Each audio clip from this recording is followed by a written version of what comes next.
கர்த்தருடைய பரிசுத்த நாமத்துக்கு மகிமை உண்டாவதாக. Glory be to the holy name of the Lord. யாக்கோபுக்கு அது இக்கட்டு காலம். It's a time of trouble for Jacob. ஆனாலும் அவன் அதற்கு நீங்களாகி ரட்சிக்கப்படுவான். But he shall be saved out of it. அந்நாளில் நான் அவன் நுகத்தை கழுத்தில் இராதபடி உடைத்து போடுவேன். On the day I will break his yoke from off thy neck. உன் கட்டுகளை அறுப்பேன் என்று கர்த்தர் The சொல்லுகிறார். Lord says, I will burst thy bond. ஒவ்வொரு மனிதனுக்கும் பலவிதமான காலங்கள் வாழ்க்கையில வந்து கொண்டே இருக்கிறது. In the time of each and everybody's life, there are various seasons occur. நீங்கள் எந்த காலத்திலே இந்த நாட்களிலே இருக்கிறீர்கள்? In which time are you in these days? உங்களுடைய வாழ்க்கையில என்ன காலங்கள் இப்பொழுது கடந்து போய் கொண்டிருக்கிறது? What kind of times or days or seasons are passing through in your days now? பிரசங்கி 3ஆம் அதிகாரத்தை நாம் பார்க்கும் பொழுது When we read Ecclesiastes chapter 3, 28 காலங்கள் அங்கே சொல்லப்பட்டிருக்கு. 28 periods of seasons are set here. அதுல இந்த இக்கட்டு காலம் இல்லை. In that the period of distress is not given. அப்படி பார்த்தா 29வது காலம் இக்கட்டு காலம். So the 29th season or the period is the distress இப்படி period. பலவிதமான காலங்கள் இருக்கும் பொழுது யாக்கோபுக்கு இது இக்கட்டு காலம் என்று Like சொல்லப்பட்டிருக்கிறது. his various seasons are allowed, it is a time for Jacob, it is a distress time. உங்களுடைய வாழ்க்கையில இது என்ன காலம் என்பதை சிந்தித்து பாருங்க. Just you meditate yourself, what is the time for you in this life? வசந்த காலமா, Whether it is a spring time இல்ல நிம்மதியற்ற காலமா, or the time without any rest, இல்லாவிட்டால் புறக்கணிக்கப்படுகிற ஒரு காலமா, or is this the time you be rejected, எல்லாரும் உங்களை விட்டு விலகி போகிற ஒரு காலமா, or is this the time all go astray from you, எல்லாரும் உங்களை துக்கப்படுத்துகிற ஒரு காலமா, or is this the time all are making you sorrow or worry? எந்த காலம் இப்பொழுது உங்கள் மேல் புரண்டு போய் கொண்டிருக்கிறது என்பதை நீங்கள் சிந்தித்து பாருங்க. Just you think it over, what kind of time is just going on overflowing upon you. யாக்கோபுக்கு அது ஒரு இக்கட்டு காலம். For Jacob it was a time of distress. பல காலங்களை கடந்து வந்த யாக்கோபு இப்பொழுது இக்கட்டு காலத்தின் வழியாக கடந்து போனார். Jacob, who he was also passed through various times, now he was passing through the period of distress. இந்த வசனத்தை ஒரு வாக்குத்தத்தமாய் நீங்கள் பிடித்துக் Yes, கொள்ளுங்கள். you have to catch hold this word of God as a promise. ஆனாலும் அதிலிருந்து அவன் நீங்களாகி ரட்சிக்கப்படுவார். But even though he shall be saved out of it. தேவன் எந்த ஒரு சூழ்நிலையிலும் அவனை விட்டு விலகுகிறவர் அல்ல. The Lord God is, whatever may be the occasion, he will not go away from him. ஒருவனை அவர் சோதனைக்கு உட்படுத்துகிறவரும் அல்ல. He will not put any man into a temptation. அவனை அவர் சோதிக்கும்படியாக அவர் வாஞ்சிக்கிறவரும் அல்ல. He never desired to tempt a man. பிரியமானவர்களே, இந்த காலம் உங்களுக்கு எப்படிப்பட்டதா இருக்கிறது? Believer, what kind of time is for you this time? இதை போலத்த ஒரு நாள் இல்லை என்று It சொல்லப்பட்டிருக்கிறது. has been said about there is none other day like this. அது கொடிய நாள். It is a very cruel day. அது ஒரு மப்பும் மந்தாரமான நாள். It's a darkness and the gloominess of the day. எந்த ஒரு தனி மனிதனும் சரி, சபையாரும் சரி, ஆவிக்குரியவர்களும் சரி, இக்கட்டு காலங்களை வாஞ்சிக்க மாட்டார்கள். If whatever may be an individual man or the congregation, they never desire a time of distress. அப்படியானால் இக்கட்டு என்பது அது நம்மை தேடி வரக்கூடிய ஒரு வல்லமையாய் காணப்படுகிறது. If so mean the distress is a power come seeking us. எனக்கு மட்டும்தான் இப்படிப்பட்ட ஒரு பாதை என்கிற ஒரு துக்கம் உங்களுக்குள்ள இருக்கலாம். You may be having a sorrow, only for me such kind of path is allowed. அப்படியானால் நீ என்ன சொல்ல வருகிறாய்? தேவன் பட்சபாதம் உள்ளவர் என்று சொல்ல வருகிறாயா? If so means what are you going to say, what are you ready to say? Is the Lord is partial? தேவன் பட்சபாதம் உள்ளவர் அல்லவே. The Lord God is not partial at all. தேவன் உன்னை நடத்துகிற பாதையில நீ சோர்ந்து போக கூடாது. In the path which the Lord leads you, you should not be slacked away. நான் இல்லாமல் போன பின்பு என்ன சம்பவிக்கும் என்று நீ என்ன வேண்டாம். You don't need to just think it over, if I don't have, what shall be happen? உன்னுடைய இக்கட்டு காலத்துக்கு முடிவு வரும்படியாகத்தான் கர்த்தர் இந்த காலை வேளையில உன்னை இங்கு கொண்டு வந்து இந்த வசனத்தை உனக்காக அனுப்புகிறார். The Lord God is also want to bring a conclusion for your the distress. He has brought you here and speak unto you. இக்கட்டு காலம் என்று சொன்ன தேவன் அதிலிருந்து அவனை நீங்களாக்குவேன் என்றும் அவர் வாக்கு பண்ணுகிறார். The Lord said about the period of distress, even though he wanted to just deliver from him that. நமக்கு மாத்திரம்தான் இப்படி வந்தது என்று நாம் எண்ணக்கூடாது. We shouldn't just think it over that only for us it has come. யாக்கோபு அப்படி சிந்திக்கவில்லை. Jacob did not think so. யோபும் கூட இக்கட்டுகளுக்குள்ளே போனதாக வேதம் The சொல்லுகிறது. scripture mention about even Job also gone through the distress. தாவீது இக்கட்டுகளுக்குள்ளே போனதாக வேதம் The சொல்லுகிறது. scripture mention even David also went through the distress. இப்படி தேவனுடைய பிள்ளைகள் அநேகர் இப்படிப்பட்ட இக்கட்டுகளுக்குள்ளே கடந்து போய் இருக்கிறார்கள். Likewise many children of God, they have also passed through the distress. எப்படி இந்த இக்கட்டு வந்தது என்பதை நாம் புரிந்து கொள்ள வேண்டும். We have to understand that in what manner this distress has come. ஏன் இப்படிப்பட்ட பாதைகளுக்குள்ளாக நம்மை தேவன் கொண்டு போகிறார் என்பதை நாம் புரிந்து கொள்ள We வேண்டும். have to understand that why the Lord God is taking us such kind of path. இவைகள் எல்லாம் விளங்கி கொண்டால் இந்த இக்கட்டிலிருந்து இந்த கூட்டத்திலே நீங்கள் வெளியே வர வாய்ப்பு இருக்கிறது. If you understand that, you can also just get a chance to come out of the distress even this meeting. meeting. தேவனுடைய தூதினுடைய நோக்கம் ஒரு மனிதனை வெளியே கொண்டு The வருவது. intention of the message of the man is to bring out a man. பாருங்க, யாக்கோபுக்கு அது இக்கட்டு காலம், ஆனாலும் அவன் அதிலிருந்து நீங்களாகி ரட்சிக்கப்படுவான். It was a time for trouble for Jacob, even though he shall be saved out of it. இக்கட்டு என்று சொன்னா எல்லாருமே விலகிடுவாங்க. If there is distress, all will go astray. Problem சொல்லுங்க, சொந்தக்காரங்க எல்லாம் ஓடிடுவான். If you say about the problem, all the relatives will run away. நண்பர்கள் ஒரு 10 பேர் சேர்ந்து அவங்க வண்டி எடுத்துட்டு சுத்த போனாங்க. The friends, they joined together, 10 of them, they wanted to go around with a vehicle. அதுல ஒரு பையன் ஆக்சிடென்ட் ஆயிட்டான். One of the boys met an accident there. ஒருத்தன் கூட அவன் இப்படி ஆயிட்டானேன்னு சொல்லி தூக்கல, எல்லாம் பயந்து ஓடியே போயிட்டான். All boys, they did not even help to him, they all got afraid and ran away. இதுல கொடுமையான இக்கட்டுன்னா என்ன? What was a cruel distress in that? உன் கூட இருக்கிறவங்களே உன்னை விட்டு போயிடுவாங்க. Even the people, those who with you, they will leave you and go. உங்க அம்மா அப்பா கூட விலகிடுவாங்க. Even your own father and mother may leave you. உங்களுடைய கற்ப பிறப்புகள் கூட உங்களை விட்டு விலகும். Even the birth of your womb, they will also just go out. இதெல்லாம் நீங்க ஒரு பாடமாக நீங்க படிக்கணும். You have to learn all this as a lesson. இக்கட்டுங்களுடைய ஒரு அர்த்தம் என்ன? What is the meaning of a distress? உன்னுடைய வருமானத்தை இன்னொருத்தன் சாப்பிடுவான். Your yearning shall be eaten by another one. உன்னைய மற்றவன் கண்ட்ரோல் பண்ணுவான். The another one will control you. இதுக்கு அர்த்தம் இக்கட்டுன்னு சொல்லியிருக்கு. This is that's the meaning, distress.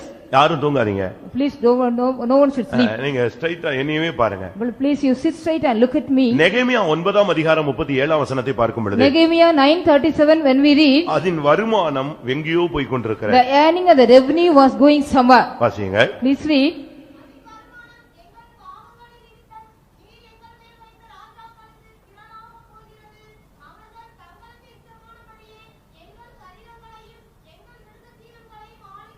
அவர்கள் தங்கள் இஷ்டப்படி எங்களுடைய சரீரங்களை ஆளுகை செய்கிறார்கள். இது மகா இக்கட்டு என்று அந்த வார்த்தை It சொல்லப்பட்டிருக்கு. has been said about the great distress. வருமானம் வேற எங்கேயோ போகுது. Your income is going somewhere. எப்படி இருக்கும்? How it shall be? 128ஆம் சங்கீதம் சொல்லுகிறது, The Psalms 128 உன் says, கைகளின் பிரயாசத்தை நீ சாப்பிடுவாய். you shall eat the labor of thine hand.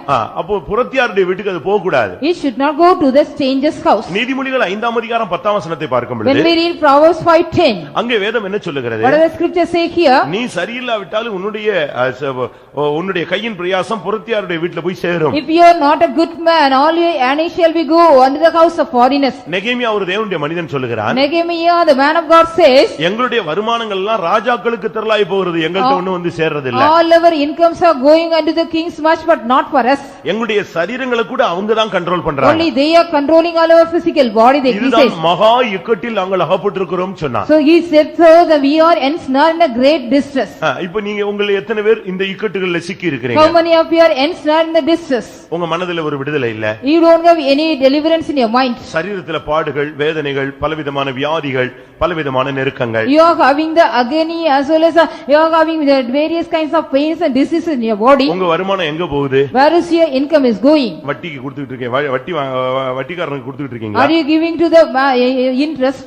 யோசிச்சு பாருங்க. Yes, you think it over. உங்களுடைய வருமானம் யாருக்கு போகுது? To whom your income is going? உங்களுடைய வருமானம் மருத்துவத்துக்கு போகிறதா? Whether your income is going to the medicine? யோசிச்சு பாருங்க. Yes, you think it over. வேத வசனத்தின்படி ஆசீர்வதிக்கப்படுற மனுஷனுடைய கைகளின் பிரயாசத்தை அவன்தான் சாப்பிடணும். According to the scripture, a man who is blessed by the law, he has to eat the labor of his hand. அநியாயமா நம்முடைய காசு வீணாகவே கூடாது. Unrighteously our wages or our income should not be wasted. 10 காசு கூட வீணாக கூடாது. Even 10 paise should not be wasted away. தாவீதுனுடைய மனைவி, பிள்ளைகள், ஆஸ்தி எல்லாம் கொள்ளையிடப்பட்டது. All the wives and the David and the David of wives and children, everybody was spoiled. அவன் அழுதான். He cried. பலன் இல்லாமல் போக மட்டும் அழுதான். He cried. He did not have even no more to cry. கர்த்தர் அவனுக்கு எல்லாவற்றையும் திரும்ப The கொடுத்தார். Lord God just restored everything unto him. ஒன்றும் குறைவுமில்லாமல் எல்லாவற்றையும் அவன் திருப்பிக் கொண்டான் என்று வேதம் The சொல்லுது. scripture mention about without any lacking he restored everything. உங்களுடைய வாழ்க்கையில நீங்க யோசிச்சு பாருங்க. Just to think it over in your life. நீங்க வேலை செய்வீங்க, கூலி கூட கிடைக்காது, அதுதான் பெரிய இக்கட்டு. You are just working, even you don't get the wages, that is a great distress. யாத்திராகமம் 5ஆம் அதிகாரத்துல பார்க்கும் பொழுது, When we read in Exodus chapter 5, இஸ்ரவேல் ஜனங்கள் செங்கல் அறுத்தார்கள். the people of Israel, they did the work of brick. அதுக்கு பதிலாக அவர்களுக்கு தாளடிகள் கிடைத்தது. Instead of that, they got the straw. அவர்கள் அதை கொண்டு போய் விற்று அவர்கள் ஆகாரத்துக்கு பொருட்களை பெற்றுக்கொள்ள வேண்டும். They got to take the straw and sold it and they get the money for the year food. ஆனால் அவர்கள் தேவனுக்கு பலியிட வேண்டும் என்று சொன்ன பொழுது when they were asked to just worship the Lord God, என்ன நடந்தது? what happened here? பார்வோன் சொன்னா உங்களுக்கு நீங்க வேலை செய்யலாம் ஆனா உங்களுக்கு தாளடிகள் கிடையாதுன்னு சொல்லிட்டான். Pharaoh said you can work but you will not get any straw at all. எப்படி இருக்கும்? How it shall be? அப்ப நாங்க எப்படி போய் நாங்க ஆகாரம் எடுக்க முடியும்? And how can we go and get our food? எங்கயாவது போய் வயல்வெளியில போய் பொறுக்கி கொள்ளுங்க. Just go to some field and gather the straw. வேலை செய்வானா? They will go to work. ஆனா அவனுக்கு என்ன கிடையாதா? But what they did not have? கூலி கிடையாது. They did not have any wages. யாத்திராகமம் 5ஆம் அதிகாரம் 19ஆம் வசனத்துல பார்க்கும் பொழுது Exodus 5:19 when we read, அங்க அவங்க சொல்றாங்க எங்களுக்கு நாங்க எங்க மேல் இக்கட்டு வந்து விட்டது. they say distress has come upon us.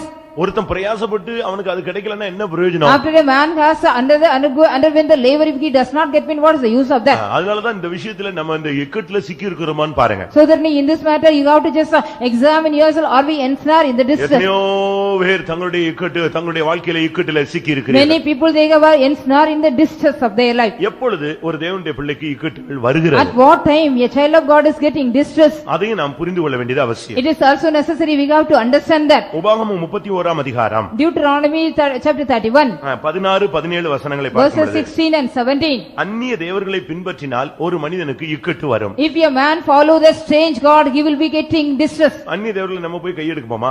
Shall we go and lift up our hands for the under the strange god? நம்மள சுட்டு போட்டா கூட நம்ம இன்னொரு அந்நிய விக்கிரகத்தை வணங்கவே Even மாட்டோம். though if we are burnt away, we will not go and worship the strange idol. இன்னும் ஒரிஜினல் சிபிஎம் காரன் இன்னொரு சர்ச்சில கால் கூட வைக்க மாட்டான். In the original CPM believer, he will not even put his steps in the other sect of churches. அந்த உபதேசத்தை கூட ஏத்துக்க மாட்டான். He will not accept the doctrine of them.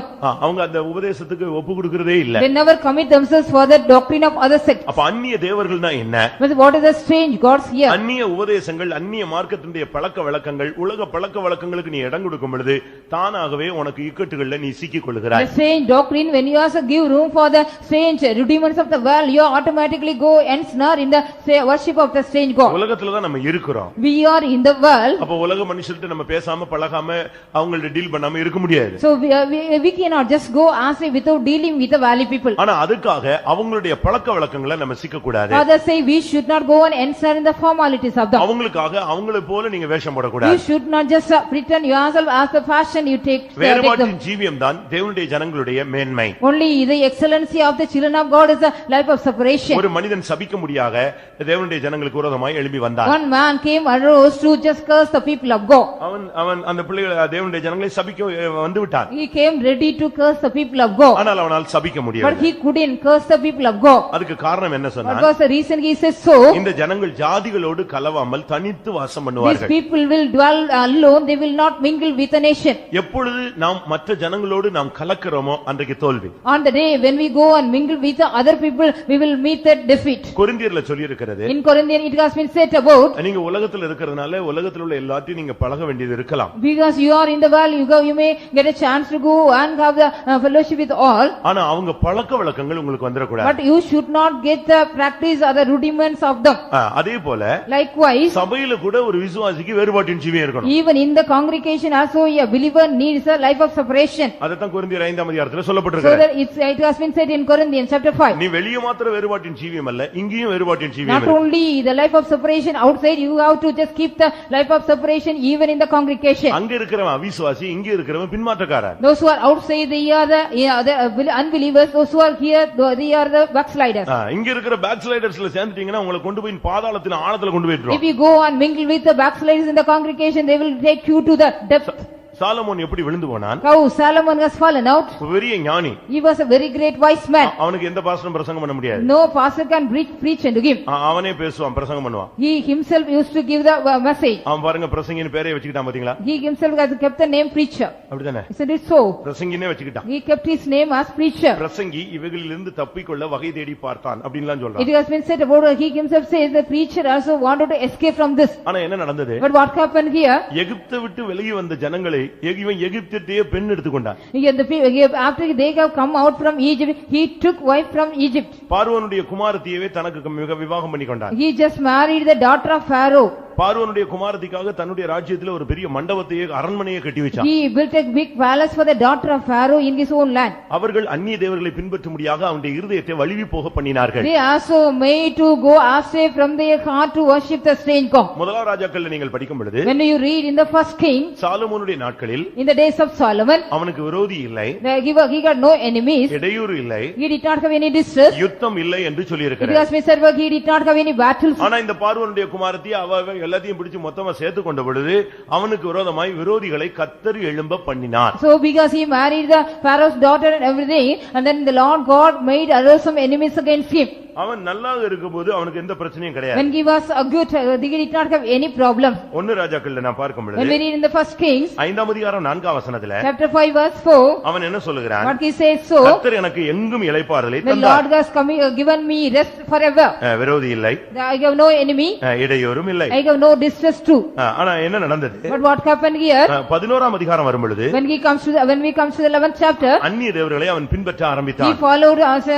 followed the strange god. கர்த்தர் இரண்டு விஷயம் அவனோடு The பேசினார். Lord God talked to him twice. ஒன்னு ராஜாக்கள் 11ஆம் அதிகாரம் 9ஆம் வசனத்துல இரண்டு விசை கர்த்தர் அவனோடு பேசினார். The first king, chapter 11, the Lord God talked to him twice. அந்த இரண்டு விசை பேசினும் அவன் கீழ்ப்படியவில்லை. He did not even obey, even the Lord God talked to him twice. அப்ப என்ன நடந்தது? What happened now? கர்த்தர் அவனுக்கு விரோதமாக ஜனங்களை இல்லாவிட்டால் சத்துருக்களை எழுப்பினார். The Lord God made arise the enemies against him. இதுதான் அவனுடைய வாழ்வினுடைய தோல்வியாக மாறினது. This was the defeat of his life. இன்றைக்கு உங்களுடைய ஜீவியத்திலே அந்நிய தேவர்களை பின்பற்றினால் இக்கட்டுகள் பெருகும். In your life, if you also follow the strange god, the distress will be more. ஒன்னு ராஜாக்கள் 12ஆம் அதிகாரத்துல சத்துருக்கள் எழும்பினதை நாம் பார்க்கலாம். We can read in first King 12th chapter, the enemies arose against him. கர்த்தருடைய பரிசுத்த நாமத்துக்கு மகிமை உண்டாவதாக. Glory be to the holy name of the Lord. உங்களுடைய வாழ்க்கையில இது ஒரு இக்கட்டு காலமாக இருக்கலாம். It may be the time of distress in your life. எனக்கு மட்டும் தான் வந்துச்சு அப்படின்னு நீங்க சொல்லாதீங்க. You don't please say only I got this distress. யாக்கோபு இப்படிப்பட்ட இக்கட்டுல போய் இருக்கிறான் என்று நாம் பார்க்கலாம். We can also see here Jacob went through such kind of distress. வேதத்தை பார்க்கும் பொழுது தாவீது சொல்றான் நானும் கூட இக்கட்டுல When you போனேன். read in the scripture, David also says, I also went through the distress. இந்த இக்கட்டு சில நேரங்கள்ல என்ன செஞ்சிருது தெரியுமா? What does this distress do? Sometimes you know, இக்கட்டு அதிகரிக்க அதிகரிக்க ஒருத்தனை இழுத்து கொண்டு போய் பாதாளத்துல விட்டு when the distress is more and more, it take a man to your hell. எப்படி இருக்கும்னு பாருங்க. How it shall be, you think? ஒரு நல்ல மனுஷனை இந்த இக்கட்டுக்குள்ள சிக்கிட்டானா அவனை கொண்டு போய் கடைசில கீழே இறக்கிடும். If a good man got just ensnared in the distress, means slowly the distress takes him to the hell. 71ஆம் சங்கீதம் Psalm 71 20ஆம் வசனத்துல பார்க்கும் பொழுது verse 20, when we read, அநேக இக்கட்டுகளை கண்ட என்னை நீர் உயிர்ப்பித்து I have seen so much of distress, you have quickened me. பாதாளத்திலிருந்து ஏறி வர பண்ணுவீர். You will make me to rise from the hell. அப்ப இவனை எங்க கொண்டு போய் விட்டுடுச்சு அது? Now where the distress has taken him, இந்த இக்கட்டு அவனை பாதாளத்து வரைக்கும் இழுத்துட்டு போயிடுச்சு. this distress has taken him to the hell even. இப்போ இவன் சொல்றான் என்னை எப்படியாவது உயிர்ப்பித்து அங்கிருந்து ஏறி வர பண்ணிரும். Lord, now just quicken me and revive me, make me to come up. இந்த இக்கட்டை இந்த பாதையில போனவங்களுக்கு தான் தெரியும். Only the people, those who went through the path, they knew about that. இந்த இக்கட்டுனா என்ன, அதுல விளக்கம் என்ன? What is the explanation for this distress? அப்படினா என்ன இக்கட்டுன்னு நீங்க பிரசங்கம் பண்றீங்க, ஏதோ பிரச்சனை என்னங்கிறது எப்படி சொல்றது? How can we say explain that what is distress? We are just preaching and addressing about distress.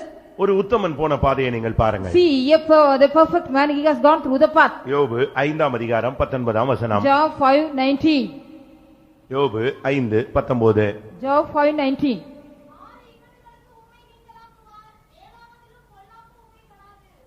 6 இக்கட்டுகளுக்கு தேவன் உங்களை நீங்களாக்குவார். The Lord God shall deliver thee from out of 6 distress. 7ஆவதிலும் உம்மை பொல்லாப்பு உம்மை தொடாது. Even in the 7th also the evil will not touch thee. அப்ப என்ன அர்த்தம் சொல்லுங்க? What is the meaning here? ஒரு இக்கட்டு இல்ல, ரெண்டு இல்ல, எத்தனை வருது?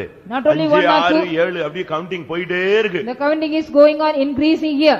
அப்படினா யோபு இந்த பாதையில போனான். Like if so mean Job has gone through this path. அவன் சொல்லுகிறான், அவனுடைய நண்பன் வந்து சொல்றான் 6 இக்கட்டுகளுக்கு நீர் 6 இக்கட்டுகளும் உனக்கு ஒண்ணும் செய்யாது, 7வது ஒண்ணும் பண்ண முடியாது. His friend says 6 distress shall not do anything, even the 7th one shall not do anything. அவன் போன இக்கட்டு என்ன? What kind of distress he went through? 20ஆம் வசனத்தை 21 22 இந்த 23 வசனங்களை நான் பார்க்கும். When we read in the verses 20, 21 and 22, இந்த 7 இக்கட்டுகளும் சொல்லி இருக்கு. it has been said about the 7 kinds of distress.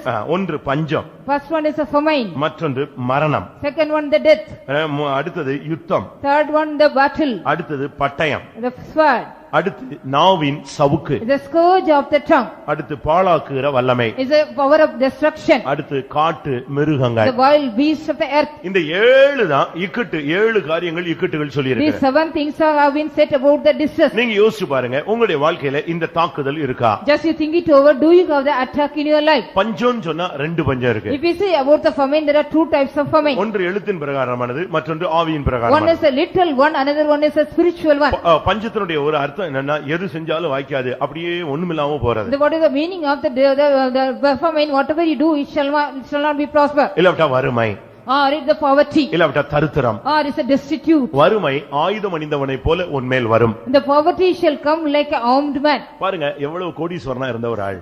See what kind of very man of very rich man. ஆனா இப்போ அவனுக்கு 6-7 இக்கட்டு வந்துருச்சு. Now he got 7 types of distress for him. அதுல ஒரு இக்கட்டு வந்து பஞ்சம். So among that, one of that was famine. வசனம் கேட்க கூடாத ஒரு பஞ்சகாலம் வருகிறது. There is also a period is going to come, you cannot even hear the word of God. நான் உங்களுக்கு சொல்றேன், பைபிள் ஸ்டடியை ஒரு விசுவாசி விடவே சான்ஸ் விடவே I want to tell you, a believer should not leave the Bible study. சின்ன brother பிரசங்கம் பண்ணாலும் சரி, சிஸ்டர் பிரசங்கம் பண்ணாலும் சரி, Even the small brother address you or even a sister address you. யாரு பிரசங்கம் பண்ணாலும் நீங்க பைபிள் ஸ்டடியை விடவே You கூடாது. should not leave the Bible study whomever it preach. நீங்க வந்து ஆள் பார்த்துலாம் நீங்க தேவசமூகத்துக்கு வர்ற அந்த கேரக்டரை சிவகாசியில வைக்கவே கூடாது. You should not have the character in Sivakasi by seeing the person and come and attend the meeting. Bible ஸ்டடியில உள்ள பெரிய விசேஷம் என்ன தெரியுமா? What is the great speciality which found in the Bible study? மெசேஜுக்கு ஒரு வித்தியாசம் இருக்கு, காத்திருப்பு கூட்டத்துக்கு ஒரு வித்தியாசம் இருக்கு, பைபிள் ஸ்டடிக்கு ஒரு differentiate. There is a difference between the messages and tarrying meeting and the Bible study. Bible ஸ்டடியில சத்தியம் அறிவிக்கப்படுகிறது. In the Bible study, the truth have been delivered. சத்தியத்தை அறிவீர்கள், சத்தியம் உங்களை விடுதலை. You shall know the truth shall deliver you. Character changing அப்படிங்கிறது சுபாவ மாறுதல் தான் பரலோகம். Only the change of character is heaven. திவ்ய சுபாவங்களுக்கு பங்குள்ளவர்கள் ஆகிறது தான் மெசேஜினுடைய thought. Only the thought of the message you have to take part of the partaker of the divine nature. சத்தியத்தை நீங்க அறியும் பொழுது உங்களுக்குள்ள ஒரு விடுதலையின் ஜீவியம் வரும். When you know the truth, you shall get the life of deliverance in இப்பொழுது you. நீங்கள் கேட்ட இந்த உபதேசத்தினாலே நீங்கள் இப்பொழுதே சுத்தமாகிறீர்கள். By the word of God you hear, now you are being cleaned. அடுத்து அதே போல காத்திருப்பு கூட்டத்தை நீங்க விடவே கூடாது. Likewise you shouldn't omit the tarrying meeting. அந்த காத்திருப்பு கூட்டத்தில் நீங்க 2 மணி நேரம் உட்கார்ந்து பாருங்க. Just you sit for 2 hours in the tarrying meeting. கர்த்தருடைய ஆவி எங்க உண்டோ அங்கே விடுதலை. Where there is a spirit of God, there is deliverance there. கர்த்தருடைய ஆவி எங்க உண்டோ அபிஷேகத்துல தான் அசுத்த பிடிகள்ல இருந்து உங்களுக்கு விடுதலை. Only in the anointing you can also get the deliverance from the catch of the evil spirit. அடுத்து மூணாவது விடுதலை என்ன? What is the third deliverance? குமாரன் விடுதலையாக்கினால் மெய்யான விடுதலை. The son of God deliver you, you shall be delivered freely. Sunday சர்வீஸ்ல நீ 9 மணிக்கு இங்க உட்கார்ந்து இருக்கணும். On Sunday service at 9 o'clock you have to sit here. 3 hours தேவ சமூகத்துல ஸ்பெண்ட் பண்றதுல ஒண்ணும் தப்பே It கிடையாது. is nothing wrong if you also spend 3 hours in the presence of God. பாட்டு உனக்கு புரிஞ்சாலும் சரி புரியாட்டாலும் சரி, Whether you understand the song or not, ஆவியில் நிறைவேறது உனக்கு ஏற்றுக்கொள்ள முடிஞ்சாலும் சரி ஏற்றுக்கொள்ள whether முடியாது, you agree to accept the filling in the spirit or not, கர்த்தர் உன்னை விடுதலை ஆக்கணும். the Lord has to deliver you. சாபத்துல இருந்து நீ வெளியே வரணும்னா நீங்க உள்ள வந்துடணும். If you want to come out of the curse, you have to come here. சபை கூடுதலை விட்டு விடுகிறவன் சபிக்கப்பட்டவன். நீ சும்மாவே நீ கர்ஸ வாங்கிட்டு போற. You are receiving the curse and go. அதனால 6 இக்கட்டுகள் 7வது உன்னை தொடாது. The 6 distresses, even the 7th one shall not touch thee. பாருங்க ஒண்ணுமில்லாம போன யோபு திரும்ப ரெட்டிப்பாய் உயர்த்தப்பட்டான். See here Job, he did not have anything, finally he also just elevated to, he got all double thing. பஞ்சம் ஒரு இக்கட்டு. The famine is a distress. வறுமையில நீங்க தடுமாறிராதீங்க. You don't stumble in the poverty of you. கஞ்சினாலும் குடிச்சு கர்த்தருக்குள்ள நில்லுங்க. If you are having only the porridge, drink that and stand in the law. பஞ்சத்து நிமித்தம் மரணம். Because of the famine there is death. நீங்க உலக பிரகாரமான மரணத்தை சந்திக்கிறதா இருந்தா ஜெயத்தோடு நீங்க சந்திக்கணும். If you want to meet the worldly death with the victorious life, you have to meet that. ஆன்மீகத்துல மரணம் வரக்கூடாது. In the spiritual life you shouldn't die. கர்த்தருடைய பிரமாணத்தை நீ எப்பொழுதெல்லாம் மீறியோ அப்பெல்லாம் உனக்குள்ள சாவு சம்பவிக்கும். Whenever the time you are just violating the law of the Lord, you will be getting death in you. அந்த கனியை புசிக்கும் நாளில் நீ சாகவே சாவாய். On the day you eat the fruit, you shall die. அது வந்து ஆவிக்குரிய மரணம். That is the spiritual death. அவன் உயிரோட தான் இருந்தான்.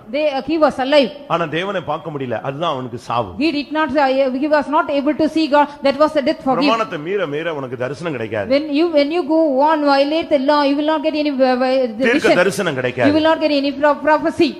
வெளிப்படுத்தல் கிடைக்காது. You will not get any revelation. இளைப்பாறுதல் கிடைக்காது. You will not get any rest. திருப்பி நீ எங்க போவ தெரியுமா? Then where shall you go, you know? எங்க போவ? Where will you go? குறி கேட்க போவ. You will go for the sorcery. அப்படிதான் பைபிள் சொல்லுது. The Bible says so. Saul தன்னுடைய அபிஷேகத்தை இழந்த பொழுது when Saul has lost his anointing, கர்த்தர் அவனுக்கு சொப்பனம் மூலமாகவும் தீர்க்கதரிசனம் மூலமாகவும் ஊரி மூலமாகவும் தும்மி மூலமாகவும் அவனுக்கு பதில் கொடுக்கவில்லை. the Lord did not answer him through Urim or Thummim or the revelation or dream.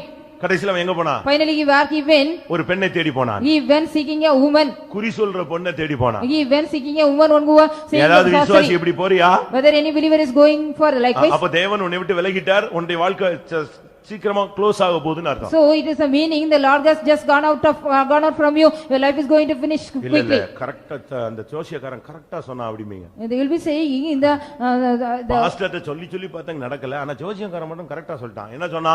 The astrologer he has said correctly, but I have told faster, but it is nothing correct. அந்த Samuel எந்திச்சு வந்து என்ன சொன்னா? What the Samuel got up and இன்றைக்கு said, நீ என்னோட கூட சீக்கிரமாய் வந்து சேருவாய், சீக்கிரம் செத்துருவாய்ன்னு சொன்னா. today you shall be with me, today you shall die quickly, he said. உனக்கு சீக்கிரமா ஆவிக்குரிய மரணம் சம்பவிக்குதுன்னு சொல்லிட்டான். He says so you are going to meet the spiritual death quickly. யுத்தம் ஒரு இக்கட்டு. The battle is also a distress. சம்பந்தமில்லாத பிரச்சனைகள் வந்துட்டே இருக்கும். You will be getting the problems, any unrelated one. எங்க இருந்து இந்த ப்ராப்ளம் கொந்தளிக்கும் தெரியாது. We do not know from where these problems are raging around. எல்லா மிலிட்டரியும் கொண்டு வந்து காஷ்மீர்ல நிப்பாட்டி வச்சா பீகார்ல இங்க நக்சலைட் அடிச்சு காலி பண்ணிடுறான். If all the militaries are just placed in Kashmir, in Bihar all these Naxalite they are attacking.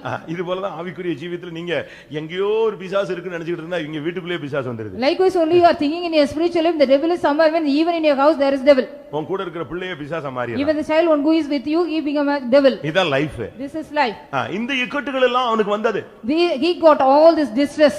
அவனுக்கு யுத்தம் எங்க இருந்து வந்துச்சு? From where did he got the அவன் மனைவி சொன்னா நீ எல்லாம் ஏன் உயிரோடு இருக்கிற அப்படின்னு சொன்னா. His wife said why do you live? அது ஒரு இக்கட்டு. It was a distress. இப்படிப்பட்ட பாதைகளில் நீங்களும் கூட போய் கொண்டிருக்கலாம். Such kind of path you may be also passing through. அடுத்து ஒரு இக்கட்டு சொல்லிருக்கு நாவின் சவுக்கு. Next here distress has been said about is a scourge of the tongue. அப்படினா என்ன? What is that? மத்தவங்க பேசுற வார்த்தைகள். There's a word the words which other people talk. பயங்கரமா பேசுவாங்க. They very shortly they talk. நீங்க செய்யாதது சொல்லுவான், செஞ்சது சொல்ல மாட்டான், என்னெல்லாமோ சொல்லுவான். They will be saying what you have not done, but what you have done they will not say. எதையாவது ஒருத்தன் சொல்லிட்டே இருப்பான். Something they will be going on saying. உங்களை பத்தி என்னெல்லாம் சொல்லிருப்பாங்கன்னு யோசிச்சு பாருங்க. Just think it over, what are the things they might have told about you. நாவின் சவுக்கு ஒரு இக்கட்டு. The scourge of the tongue is a distress. உன்னை பத்தி தாறுமாறா சொல்லி விடுவாங்க. The perversely they may be going on talking against you. உனக்கே ஆச்சரியமா இருக்கும். You may be just wondering and shocking. நீ செய்யாததை சொல்லுவான். What you have not done they will say that you have done. நீ பேசாததை What you have சொல்லுவான். not spoken they will say you have spoken. நீ போகாத இடத்தை பத்தி What சொல்லுவான். are the place you have not gone they will say you have gone. எப்படி இருக்கும்? How it shall be for you? உன் பிள்ளைகளை பத்தி சொல்லுவான். Regarding your children they will be just blaming. உன் புருஷனை பத்தி சொல்லுவான், உன் மனைவியை பத்தி சொல்லுவான். Regarding your husband and wife they may say. இப்படி பல விதங்களில பேசுவாங்க. அது நாவின் சவுக்கு, அது ஒரு இக்கட்டு. In various manner they may be talking, it is a scourge of the tongue, it is a distress. சில காரியங்களுக்கு நமக்கு பதிலே சொல்ல முடியாது. So for some thing we cannot even answer at all. அப்படி தலையை குனிஞ்சிட்டு போறது தவிர வேற வழியே இல்ல. Just we have to bow down our head and go where there is no other way. நம்ம சொல்லி அங்க ஜெயிக்க முடியாது. Because we cannot just get the success after saying that. பொய்ய ஒரு 10 ட்ரிப் சொல்லிட்டா என்ன ஆயிடும்? If you say the lie for 10 times how it shall become? உண்மையை எடுத்துக்கொள்ளக்கூடிய உலகம். It is also a word it will consider as a true. நாவின் சவுக்கு ஒரு இக்கட்டு. It is also the distress, the scourge of the tongue. நான் ஒரு இடத்துக்கு ஊழியத்துக்கு போயிருந்தேன். I had been to the ministry in a place. ஒருத்தர் வந்து கேட்டார், நீங்க தான் துரையான்னு. And the one man approached me, are you Pastor Durai? ஆமா நான் தான். Yes, I so. நீங்க ஊழியத்துக்கு போயிட்டீங்கன்னு சொன்னாங்க. They said you have gone out of the நான் இப்ப ministry. இருக்க தானப்பா செய்றேன். I am just here. இல்லையே எத்தனை வருஷத்துக்கு முன்னால சொன்னாங்க. Before so many years back they said so. பரவாயில்லை, இவ்வளவு அழகா பிராட்காஸ்ட் பண்றாங்கன்னா நல்லதானே. It's very good because people are broadcasting very நம்ம well. ஆளுங்க வந்து ரொம்ப ஸ்பீடா சொல்லுவாங்க. Our people will be telling something very speedily. நம்ம ஆளுங்கள மாதிரி வந்து ஒலிபரப்பவே முடியாது. Nobody can broadcast like our people. நான் சொல்லிருப்பேன்னு நினைக்கிறேன். I hope I have told you. இலங்கையில ஒரு அம்மா இறந்து போயிட்டாங்க. In Sri Lanka one mother had died. எப்படி காலையில போனா அதுக்குள்ள எல்லாரும் வேலைக்கு போயிடுவாங்க, எப்படி சொல்றது? How can we inform to other people before the morning they all will go to job? ஒரு பாஸ்டர் சொன்னாரு, அந்த பக்கத்து வீட்ல இந்த அம்மாட்ட சொல்லிருங்க நைட்டுக்குள்ள எல்லாத்தையும் சொல்லிடுவாங்க. So one pastor said you go and tell to the mother, so within the night she will tell to everybody. அவங்க அது ஒரு அவங்களுக்கு அது பிறகு தூங்கவே வராது அவங்களுக்கு. So after that she cannot even sleep at all. நம்ம ஆளுங்களும் பாருங்களேன். See our people. கூட்டம் முடிஞ்ச உடனே எப்படி இருந்துச்சு பிரசங்கம்னா கேக்குறான், இல்ல விட்ட எப்படி நல்ல ஜெபம் பண்றீங்களான்னு யாராவது ஒருத்தன் கேக்குறானான்னு கேளுங்களேன். See after the meeting was a message and whether anybody is praying or anything. இங்க வந்தவன நான் பூஸ்ட் பண்ணி விடுவேன். இவன் அந்த பலூனை பின் வச்சு குத்தி விட்டு போயிடுவான். So I will be boosting the people, those who are coming here, he will be just pricking the balloon with a pin. அப்படிதான் இப்ப இன்னைக்கு நடக்குது. Likewise only today it's everything happened. நாவின் சவுக்கு. It's a scourge of the tongue. யோசிச்சு பாருங்க. Just you think it over. இன்னைக்கு உலகத்துல வந்து தாறுமாறா பேசுறான். அது ஒரு கலை. They are having this are in the people, the worldly people, they are talking perversely. உங்களை பத்தி என்னெல்லாம் பேசிருப்பாங்கன்னு பாருங்க. What are the things they might have talked against you? அது கேட்ட உடனே உங்களுக்கு நான் சப்போர்ட் பண்ற மாதிரி இருக்கும். ஐயோ நம்மள பத்தி பேசுனதுக்காக கரெக்ட்டா பாஸ்டர் வருத்தப்படுற. நீ யாரெல்லாம் பத்தி பேசிருக்கேன்னு சொல்லுனா அப்படியே மூஞ்சில ஸ்டக்னு அப்படியே சர்ன்னு. You'll be also happy that because pastor is also just having and then supporting me because somebody has talked about, but about how many of you have talked. பேசுறோம். நம்ம எவ்வளவு வேற இக்கட்டுல கொண்டு போய் விட்டுருக்கோம். How much people we have also just taken to them to the distress. பாழாக்குற வல்லமைகள். The power of destruction. காட்டு மிருகங்கள் கூட ஒரு இக்கட்டுன்னு சொல்லிருக்கு. Even the wild beasts are have been set as a distress. இதுக்கு பவுல் என்ன சொல்றார்? What does Paul speaks here? துஷ்ட மிருகங்களோடு எபேசுவிலே நான் போராடினேன். In Ephesus I strive with the wild beasts. அப்ப சர்ச்சில தான் எபேசு சபையில இருக்கிற விசுவாசிகள் தான் துஷ்ட மிருகங்களா இருந்தாங்க. In the congregation, the church of Ephesus, the people were like a wild beast. யாக்கோபுக்கு 12 பிள்ளைகள். Jacob got 12 children. 13 பிள்ளைகள். 13 children. எப்படி இருந்துச்சு ஒண்ணு? Each and everybody how they were. எப்படி இருந்துச்சுன்னு சொல்லுங்க. அவனே சொல்றான். He himself says. தகப்பனே சொல்றான் லாஸ்ட் டைம்ல. The father gave the last time of him. அந்த பிள்ளைகளுடைய லைஃப் அப்படியே படிச்சிட்டு. After reading all the lifestyle of the children. ரொம்ப நேசிச்ச ரொம்ப அதிகமாக நேசிச்ச பெஞ்சமினை பத்தி சொல்றான். என்னது? ஓனாயின்னு சொல்லிட்டான். What he loved most the Benjamin regarding he says he is a ravenous wolf. ஒருத்தனை பாம்புன்னு சொல்லிட்டான். He says about another man a snake. ஒருத்தனை கழுதன்ட்டான். Another man he was called as donkey. அடுத்து இன்னொருத்தனை? Next one? சர்ப்பம் பாம்புங்கறான். குதிரை மேல இருக்கிறவன தலைகீழ தள்ளி விட்டுருவாங்க. They will be just pushing then on the rider upside down. எப்படி இருக்கு இந்த இப்படி ஒரு வீட்ல இப்படி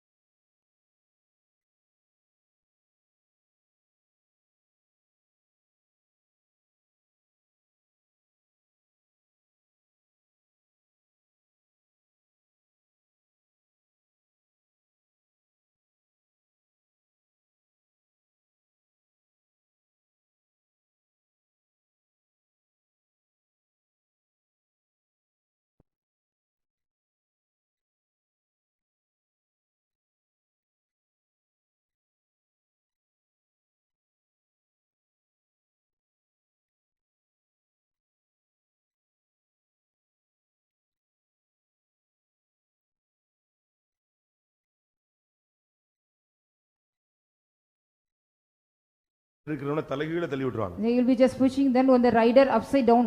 எப்படி இருக்கு இந்த இப்படி ஒரு வீட்ல இப்படிப்பட்ட 12 பிள்ளைங்க இருந்தா அந்த வீடு அந்த தகப்பன் என்ன ஆயிட்டு இருப்பான்? What kind of the father shall we the 12 kinds of children are like question. இப்படிப்பட்ட ஆளுங்க எல்லாம் எபேசுல இருந்தாங்க. Such kind of people were found in the church of Ephesus. இவர்கள் கையில நீங்க சிக்கிக் கொள்றதா இக்கட்டுகள். And it is ensnaring in the hands of them is a distress. ஆனால் 6 இக்கட்டோ 7 இக்கட்டோ 70 இக்கட்டோ வேதம் சொல்லுகிறது தேவன் அவைகளிலிருந்து உன்னை இன்றைக்கு விடுவிக்க போகிறார். So the scriptures mention about that the Lord God is going to just deliver you even though it may be the 6 or 7 or 70 distress.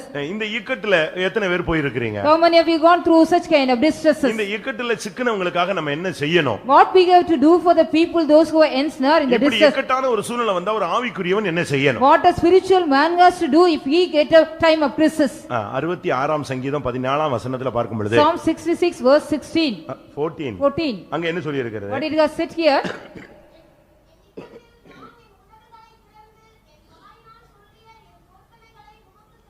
இக்கட்டுல தான் நம்ம ஆளுங்களுக்கு பொருத்தன வாயில இருந்து வருங்க. Only during the time of distress our people will make some covenant. Election டைத்துல தான் வாக்குறுதிகள் கொடுப்பாங்க.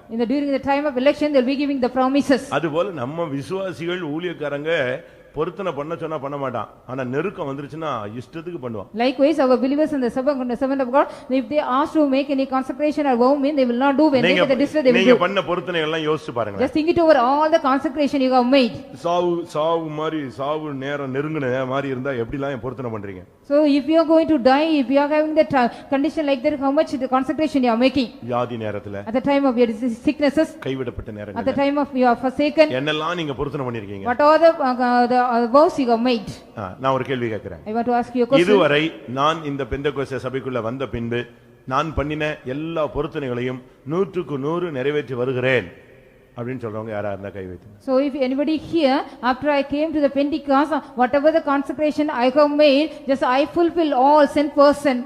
If anybody is here raise your hand. Bible படிப்பேன் I will read the Bible. எதிர்த்து பேச மாட்டேன், I will not speak against. கீழ்ப்படிவேன், I will obey. சண்டை போட I மாட்டேன், will not fight. கெட்ட வார்த்தை பேச I will not மாட்டேன், speak any bad words. சந்தேகப்பட மாட்டேன், I will not fight. தேவசமத்துக்கு போவேன், I will go to the presence of God. White and white I போடுவேன், will wear white and white. Correct டைத்துக்கு போயிடுவேன், And I will go in a correct time. ராபோஜனம் எடுப்பேன், I will take communion. தசமபாகம் I கொடுப்பேன், will give tithe. மீசை எடுப்பேன், I will take mustache. நகை போட I மாட்டேன், will not put any way. உபவாசம் எடுப்பேன். I will take fasting. இப்படிலாம் நீங்க வரிசை நீங்க அதுல நீங்க நான் சொன்னது செய்யறது சொன்னா தெரியல, நீங்க சொன்னது சொன்னா தெரியல. I do not know what I have told. இதெல்லாம் இப்ப கரெக்டா அப்படியே 100% அப்படியே 100% என்னைய சொல்ல முடியுமா? இப்போ Can you say உயர்த்தின கையும் கீழே போயிடுச்சு பாத்தீங்களா? நான் எதுக்கு சொல்றேன்னா, நம்ம அநேகர் இந்த பொருத்தனைகளை நிறைவேற்றுவதே இல்லை. Many of us we do not even fulfill the vows. வேற ஒண்ணு இல்ல, எனக்கு சோமாயிட்டா சாட்சி சொல்றேன்னு சொல்றாங்க, அதுக்கு வர மாட்டேங்கிறான். So they are not anything. If I am healed means I will come and give the testimony. Even that for they are not coming. மனைவி சோமலாம போனதுக்கு புருஷன் சாட்சி சொல்றான். எந்த ஊர்ல இந்த பழக்கம் சிவகாசியில? In Sivagasi, because the wife is not sick, the husband அவ is giving செத்த the போயிட்டா, அவ சோமானதுக்கு தான் நீ சாட்சி சொல்ல வந்த. Yes, she has healed. ஏன் அவ மனைவி வரக்கூடாதா? Why can't your wife come here? ஏன் புருஷனுக்கு மனைவி சாட்சி சொல்றா? Why the wife is giving the testimony for the husband? அவங்க தான உட்கார்ந்து இருக்காரு, எந்திச்சு வர வேண்டியானே? Only he is seated here, no, why can't he come here? அம்மாவுக்கு பிள்ளை சொல்றதும் பிள்ளைக்கு அம்மா சொல்றதும் கரெக்ட் இல்ல. அந்த பர்టిక్యులர் ஆள் வந்து என்ன செய்யணும்? கர்த்தர் எனக்கு உதவி செய்தார்னு சாட்சி It is சொல்லணும். not the correct purpose that state. You should not say instead of others you have to come இவ்வளவு here. பேர் மத்தியில நான் எப்படி எழும்புவேன்? ஐயோ கை கால்லாம் உதறுது, ஸ்டேஜ் ஃபியர். ரோட்ல சண்டை போடுற 1000 பேர் முன்னால அது எப்படி? So how can I come here in front of everybody? I am having the stage fear. All my legs and hands are shivering. You are fighting on the road. உனக்கு road fear இல்ல, but stage fear இருக்கு. You don't have the road fear, but you are having the stage fear. அப்படியா? So ஏன் வந்து கர்த்தருடைய நாமத்தை மையப்படுத்த கூடாது? why can't you come here and glorify the name of உனக்கு God? பயமா இருக்கா? சாயங்காலம் டிராக்ட் மினிஸ்ட்ரி போ, ஒரு ஊர்ல போய் செங்கமல ராட்சியாபுரத்துல நின்னு சத்தமா பேசு. So if you get afraid means go to Chengamala Nashabram for the tax ministry and இயேசுவை பத்தி சொல்லு. tell about Jesus Christ. சத்தமா உன்னால உனக்கு என்ன தெரிஞ்ச வசனம் இருக்கோ அதெல்லாம் சொல்லு. Loudly you say what are the word of God you know. சத்தமா சொல்லு, அதுல ஒண்ணும் தப்பே கிடையாது. It is nothing now if you also shout and say the word of God. நான் வந்த புதுசுல In the beginning when I came here, அவர் ஊழியக்காரர் இருந்தார். there was a servant of God. ரொம்ப வைராக்கியமானவர். He was a very jealous man. ஓபனர்ல சாட்சி சொல்ல சொன்னா முழங்கால் போட்டு தான் சொல்வார். In the opener if you want ask him to give the testimony, he will be kneeling and telling. எப்படி இருக்கும் பாருங்க. Oh, it shall be, you see. அவர் ஐஏஎஸ் படிச்சவர். He has studied IAS. நம்ம ஆளுங்க ஒண்ணுமே இல்லாம ஐஏஎஸ்ங்கறான். Our people without anything they say IAS. ஆனா ஐஏஎஸ் படிச்சிட்டு ஊழியத்துக்கு வந்தவர், அவர் வந்து நடு ரோட்ல சாட்சி சொல்ல சொன்னா முழங்கால் போட்டுருவார். So after studied IAS he came to the ministry. We ask him to give the testimony on the middle of the road. He will kneel down and say. அவருக்கு ஃப்ரீயா இருந்தா, if he is free, என் தோல்ல ஒரு மெகாபோனை தொங்க விட்டுருவார். he will be just hanging a megaphone on my shoulder. என் தோல்ல கை போட்டுவார். He will be just putting his hand upon me. அவர் பாட்டுக்கு ரோடா பேசுவாரு. நான் இத ஆபரேட் பண்ணிட்டு இவர் கூட 10 கிலோமீட்டர் 8 கிலோமீட்டர் என்ன செய்யணும், நடந்து போயிட்டே 8 or 10 kilometers I got to go with him just to operate. He will be going on speaking. யோசிச்சு பாருங்க. Just sitting it over. மணிக்கணக்கா பேசுவார். For hours he will be speaking. அவருக்கு வந்து ரோட்ல போறவன் பாக்குறான், பொம்பளை பிள்ளைங்க பாக்குது, வயசானவங்க பாக்குறாங்க, பணக்காரங்க பாக்குறாங்க, விசுவாசி பாக்குறான். அதெல்லாம் இல்ல, இயேசுவை சொல்லணும் அவ்வளவுதான். சுவிசேஷத்தை பிரசங்கியாது இருந்தால் எனக்கு ஐயோ. It is oh for me if not I preach the gospel. He never mind anybody, those who are the passerby, whether elder one, younger one. இக்கட்டில் நான் பண்ணின பொருத்தனைகளை உமக்கு நான் செலுத்துவேன். I will just offer all the vows which I have made during my distress. இக்கட்டு வந்த உடனே நம்ம வாயில இருந்து வர்றது பொருத்தனை தான். So when the time when we get the distress from our mouth, it comes the consecration. சின்ன காரியம்னா கூட நம்ம ஆளுங்க பொருத்தனை தான் பண்ணுவாங்க. ஏன்னா அப்படிதான் சிபிஎம்ல practice. In the CPM that is a practice. Even for a small matter they make vow. நீங்க பண்ண பொருத்தனை எல்லாம் யோசிச்சு பாருங்க. What kind of consecration you have made, you think it over. நான் சொல்றேன் உங்களுக்கு, பொருத்தனையே பண்ணாதீங்க. I want to tell you one thing, don't make any vows. பொருத்தனையே பண்ணிராதீங்க. Please don't make any consecration. ஆனா பண்ணா நிறைவேற்றாம விடவே மாட்டார்.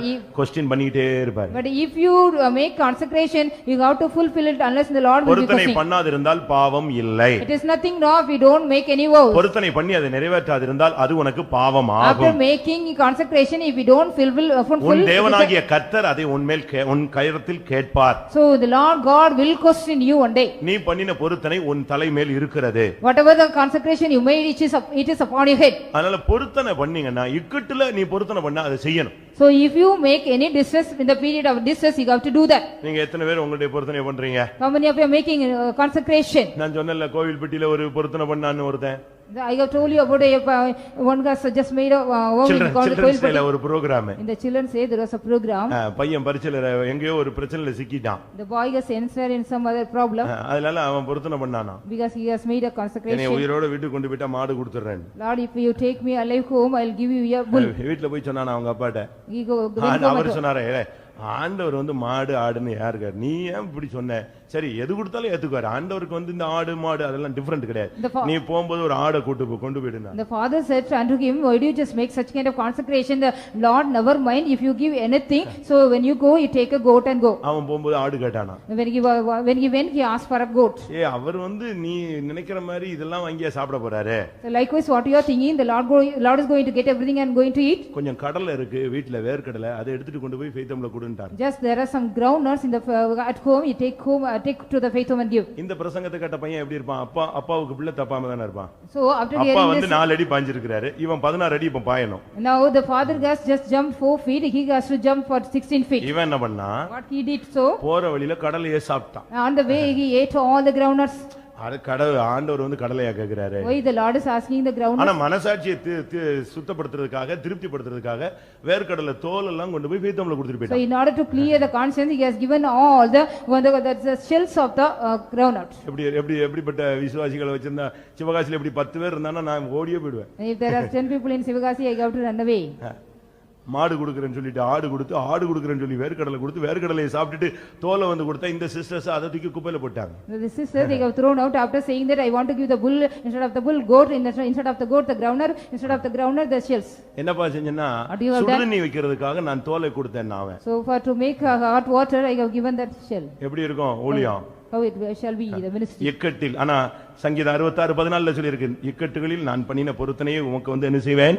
செலுத்துவேன். In Psalms 66:14 it has been said about whatever the offering I made, whatever the consecration I made in during the time of கர்த்தருக்குள் மகிழ்ச்சியா இருக்கிற மனுஷன் இக்கட்டுல இளைப்பாறுதலா இருப்பான். The man who is happy and rejoice, he shall be rest in the time of distress. எப்படிப்பா இப்படி இருக்க முடியும்னா கர்த்தர் எனக்கு செய்வார்னு ஒரு திட்ட நம்பிக்கை அவனுக்கு. He is having a strong hope the Lord will do to me. Habakkuk 3:16 வசனத்தை பார்க்கும் பொழுது Habakkuk 3:16 when we read, ஜனங்கள் என்னை எதிர்த்து வந்து எனக்கு இக்கட்டுகளை ஏற்படுத்தினாலும் நான் கர்த்தருக்குள் இளைப்பாறுதல் அடைவேன். Even though the people come against me and they give me the distress, I shall have rest in the Lord.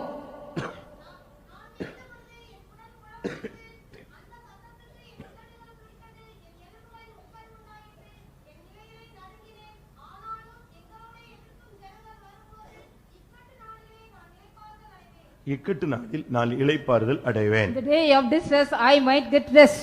இக்கட்டுகளிலே இளைப்பாறுதல் எப்படி பெற்றுக்கொள்ள முடியும்? How can we receive the rest in the time of distress?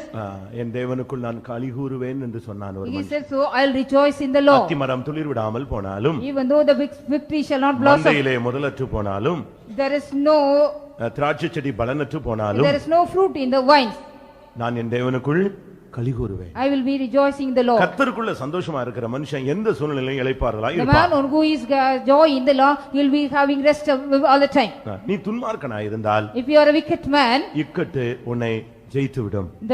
the distress will overtake you. யோபு 15:24 படி, According to Job 15:25, துன்மார்க்கனை இக்கட்டு மேற்கொள்ளும் என்று சொல்லியிருக்கு. it has been said about the distress will prevail a wicked man. நீ யாக்கோபா இருந்தால் கர்த்தர் அதிலிருந்து உன்னை விடுவிப்பார். If you are Jacob, the Lord shall deliver thee out of that. நீ இஸ்ரவேலா இருந்தால் கர்த்தர் உன்னை மீட்டு விடுவார். If you are Israel, the Lord shall redeem thee out of நீ that. நீதிமானா இருந்தால் கர்த்தர் உன்னை விடுவிப்பார். If you are a righteous man, the Lord shall deliver thee. நான் திரும்பவும் சொல்றேன், I want to repeat again. நீ துன்மார்க்கனா இருந்தால், If you are a wicked man, யோபு 15:24 படி இக்கட்டு உன்னை மேற்கொள்ளும். according to Job 15:24, the distress shall overtake you. நீ யாக்கோபா இருந்தால், If you are a Jacob, எரேமியா 30:7 படி கர்த்தர் உன்னை இக்கட்டுகளுக்கு நீங்களாக்கி உன்னை ரட்சிப்பார். Jeremiah 37, the Lord shall deliver thee out of distress. நீ இஸ்ரவேலாய் ஜெபிக்க கூடியவனாய் இருந்தால் சங்கீதம் 25:22 படி உன்னை மீட்டு விடுவார். Psalms 25:22, if you are Israel, you are a man of prayer, the Lord shall redeem thee out of that.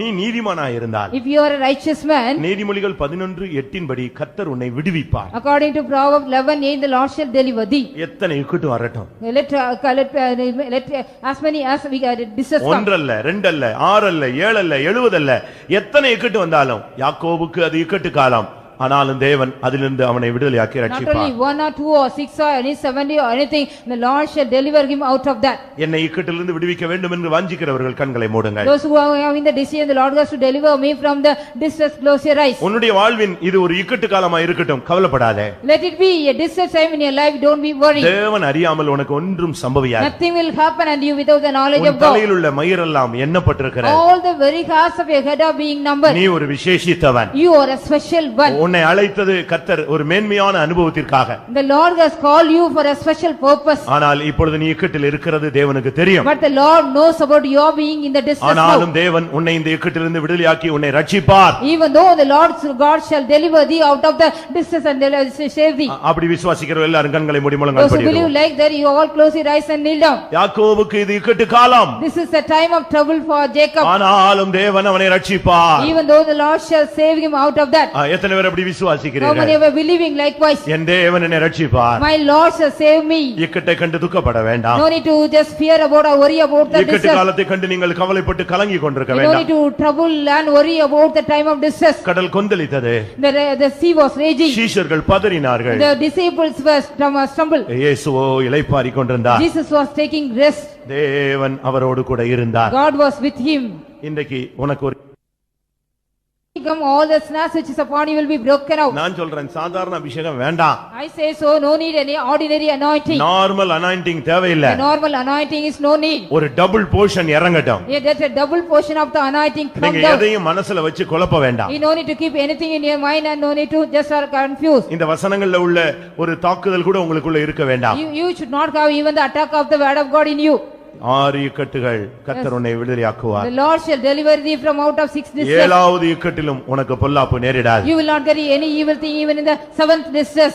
இப்பொழுது உனக்கு இக்கட்டு காலமா இருந்தால் அடுத்து வசந்த காலமா இருக்கும். If there is a distress time for you, next will be a time of spring for you. யோபுக்கு ஒரு இழப்பின் காலம் உண்டு, அடுத்து ரெட்டிப்பாய் பெற்றுக்கொள்ளக்கூடிய ஒரு காலம் உண்டு. Job got a time of Hallelujah. as well as he got the time of getting double portion of everything. ஆமென். எல்லாரும் தேவனை நோக்கி பாருங்க. Let us all look unto God. ஆமென். தேவன் உன்னை இக்கட்டிலிருந்து விடுவிக்கும்படியாக தம்முடைய வார்த்தையை வசனத்தை வல்லமையை அனுப்பி The கொண்டிருக்கிறார். Lord God is sending his word as well as his power to deliver you out of the distress.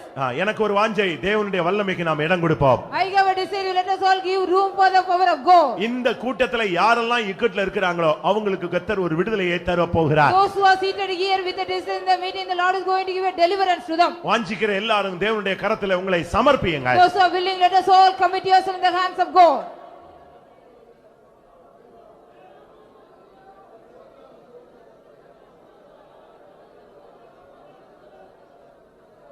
ஆமென். என்னுடைய வாழ்வில் நான் ஒரு இக்கட்டான பாதையிலே போகிறேன். என்னுடைய ஊழியத்தில் நான் ஒரு இக்கட்டான பாதையில் போய் கொண்டிருக்கிறேன். என்னுடைய வேலை ஸ்தலத்திலே நான் ஒரு இக்கட்டான பாதையில் போய் கொண்டிருக்கிறேன். என் குடும்பத்திலே நான் ஒரு இக்கட்டான பாதையில் போய் கொண்டிருக்கிறேன். அது எனக்கும் தேவனுக்கும் மட்டும்தான் தெரியும். எனக்கு இது ஒரு இக்கட்டு காலம் என்பதை நான் உணர்கிறேன். அப்படி ஃபீல் பண்றவங்க மாத்திரம் தயவு செய்து உங்களுடைய கரங்களை உயர்த்துங்க. எல்லாரும் அல்ல, இக்கட்டுகளை வாழ்விலே சந்தித்துக் கொண்டிருக்கிறவர்கள் அவனுக்கு தான் தெரியும் அந்த வேதனை, அந்த துக்கம், அந்த நெருக்கம், அந்த எதிர்பார்ப்பு, அந்த ஏக்கம், அந்த தவிப்பு. ஆமென். ஐயோ, அதை போலத்த நாள் இல்லை. அது மப்பும் மந்தாரவுமான நாள், உக்கிரமான நாள். பிரியமானவர்களே, எனக்கு தெரியும் இந்த கூட்டத்திலே அப்படிப்பட்ட நெருக்கமான பாதையிலே போகிற ஒரு சில தேவனுடைய நாமம் தரிக்கப்பட்ட ஜனங்கள் உண்டு.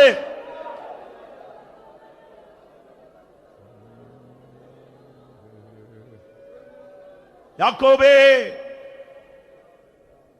உனக்கு இது இக்கட்டு காலம், ஆனாலும் நான் உன்னை விடுவிப்பேன். தேவனுடைய வார்த்தையை விசுவாசிக்கிறவர்கள் எத்தனை பேர்? தேவனுடைய வசனத்தை எத்தனை பேர் பிடித்துக் கொள்கிறீர்கள்? ஹல்லேலூயா, ஹல்லேலூயா, ஹல்லேலூயா, ஹல்லேலூயா.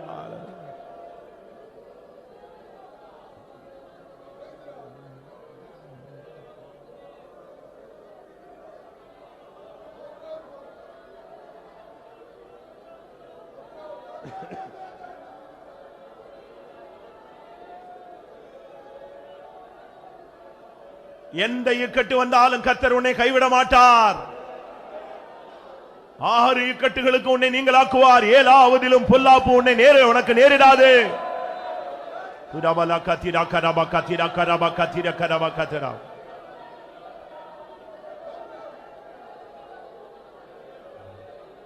பஞ்சமதோ பட்டினியோ மிஞ்சியகோ துர்விபத்தோ பஞ்சமதோ பட்டினியோ மிஞ்சியகோ துர்விபத்தோ சஞ்சலமோ வந்தே